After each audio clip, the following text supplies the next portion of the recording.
ফাগুন পেরিয়ে চৈত্রের প্রহর শুরু হয়েছে। ঋতুরাজ বসন্ত বিদায় নিলেও উৎসবের আনন্দ এখনও অমলিন। বৃহস্পতিবার সন্ধ্যায় বিজেপির যুব মোর্চার জেলা সম্পাদক তথা সমাজসেবী সৌমিক গাঙ্গুলির উদ্যোগে ইছাপুরের প্রভাসপল্লীতে বসন্ত উৎসবের আয়োজন করা হয়েছিল। প্রদীপ প্রজ্বলনের মাধ্যমে অনুষ্ঠানের শুভ সূচনা করা হয়। অনুষ্ঠানে জেলা সাংগঠনিক সদস্যদের পাশাপাশি সমাজের বিশিষ্ট গুণীজনদের সম্বর্ধিত করা হয়।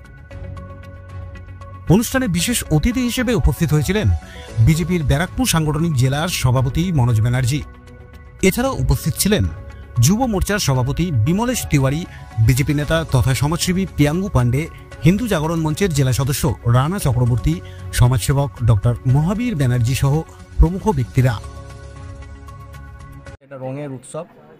ভারতের যে পরম্পরা, ঐতিহ্য এবং সংস্কৃতি সেটাকে বহমান করে নিয়ে যাওয়ার জন্য এবং আজকে বসন্ত উৎসব সারা ভারতবর্ষে যেভাবে মানুষকে একত্রিত করে, সংঘবদ্ধ করে, সেটা আমরা বারবার দেখে এসেছি এবং সেই কার্যক্রমটা আমরা করেছি। তাদের আমন্ত্রণে তাদেরকে অনেক অনেক শুভেচ্ছা এবং অভিনন্দন যে এরকম একটা সুন্দর কার্যক্রম করবার জন্য। আজকে আমরা বসন্ত উৎসব করেছিলাম, যা সমৃদ্ধির উৎসব, যেটা হচ্ছে সকলের মিলন ক্ষেত্র, মিলন উৎসব। সেটার জন্য আগামী দিনে আমাদের আসছে রামনবমী। শান্তিপূর্ণভাবে যেন আমরা সব জায়গায় সকলকে আমরা রামনবমী করতে পারি, সেটার জন্য সকলকে একত্রিত করে এই হিন্দুরা আমরা একসাথে হয়েছি।